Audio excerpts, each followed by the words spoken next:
Assalamualaikum warahmatullahi wabarakatuh. Alhamdulillahirrabbilalamin. Wassalatu wassalamu ala sayyidil mursalin Sayyidina wa habibina wa rasulina Muhammad sallallahu alaihi wasallam. Kami mahasiswi jurusan Bahasa dan Sastra Arab semester 3A kelompok 1 yang beranggotakan Zidan Afdillah Kurniawan, Alia Anjala Salsabila, dan Ustadzati Umaro akan mempresentasikan mengenai pengertian fikih lughah dan sejarah singkat fikih lughah. Video ini dipersembahkan untuk memenuhi tugas mata kuliah fikih lughah yang diampu oleh Ustadzah Asna Andriani MIM. Silahkan teman-teman disimak dan diperhatikan dengan seksama, dan silahkan dicatat poin-poin penting yang perlu untuk dicatat. Baik, yang pertama mengenai pengertian fikih lughah. Fikih lughah terdiri dari dua kata, yaitu fikih dan lughah. Secara etimologis atau secara bahasa, fikih memiliki arti mengetahui sesuatu dan memahaminya. Sedangkan lughah, yang pertama menurut Ibnu Jinni, lughah merupakan bunyi yang digunakan oleh suatu kaum untuk mengungkapkan maksud atau tujuan. Menurut Ibnu Hajib, lughah merupakan setiap lafadz yang diungkapkan untuk suatu makna. Jadi bisa kita artikan secara etimologis, fikih lughah merupakan memahami bahasa serta hakikatnya. Adapun fikih lughah secara terminologis atau secara istilah adalah ilmu yang mengkaji problematika bahasa dari aspek bunyi, kosakata, struktur, karakteristik fonologis, morfologis, sintaksis, dan semantik.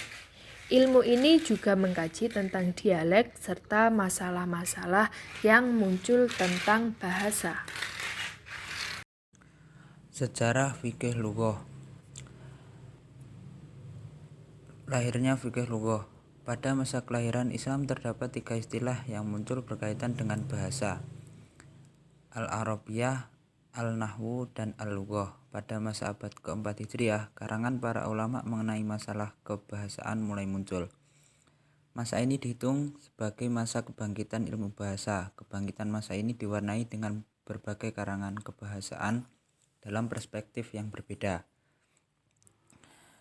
Sejarah fikih lughah dalam ulama fikih. Sejarah fikih lughah dimulai dari kemunculan istilah dalam beberapa karangan para ulama bertemakan kebahasaan, yaitu sebagai berikut. Yang nomor 1 Abu Al-Husain Ahmad bin Faris, yang nomor 2 Abu Al-Fat Utsman Al-Jini, nomor 3 Al-Suyuti, nomor 4 Abu Mansur Ats-Tsa'labi.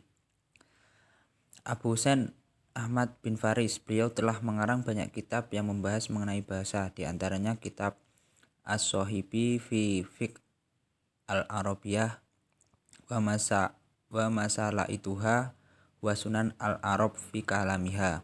Untuk pertama kalinya dalam kitab ini diperkenalkan istilah dan konsep fikih lughah. Kitab ini juga banyak mempengaruhi ulama setelah untuk mengkaji bahasa juga. Tidak jauh beda dengan Imam Faris, beliau juga menggemari sastra dan bahasa.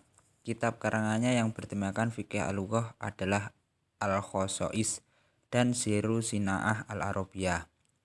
Nomor 3 As-Suyuti, beliau mengarang kitab Al-Mudhir fi ilmi al-lughah wa anwa'uha. Tetapi beliau membedakan fikih al-lughah dan ilmu al-lughah dengan asumsi bahwa cakupan bahasan dalam fikih al-lughah lebih luas daripada ilmu al-lughah. Abu Mansur Ats-Tsa'labi, kitabnya ialah Fikih al-Lughah wa Siru al-Arabiyah. Sama halnya dengan imam-imam yang lain, kitab Ats-Tsa'labi ini membahas fikih al-lughah, namun penamaannya tidak sesuai dengan isinya karena ia semacam mu'jam atau ensiklopedi kata-kata bahasa Arab. Jadi kitab Ats-Tsa'labi tidak mengarah ke pembahasan fikih al-lughah secara spesifik kecuali pada bab terakhir Sirru al-Arabiyah. Pada periode klasik ini, penulisan masih berkonsentrasi pada masalah aspek dasar kebahasaan. Sementara itu, pada periode modern, penulisan fikih lughah sudah terpengaruh dengan gaya penulisan barat.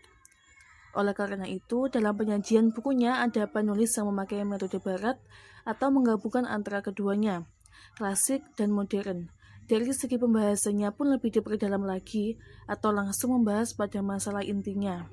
Jadi, bisa disimpulkan bahwa sejarah dari fikih lughah dimulai dari kemunculan istilah tersebut dalam beberapa karangan bertemakan kebahasaan. Perkembangan selanjutnya ialah pada masalah isi materinya. Dari masa ke masa, materi yang disajikan secara garis besar masih tetap sama. Perbedaannya ialah pada masalah metode penyajian yang dipakai dan analisis masalah yang semakin berkembang.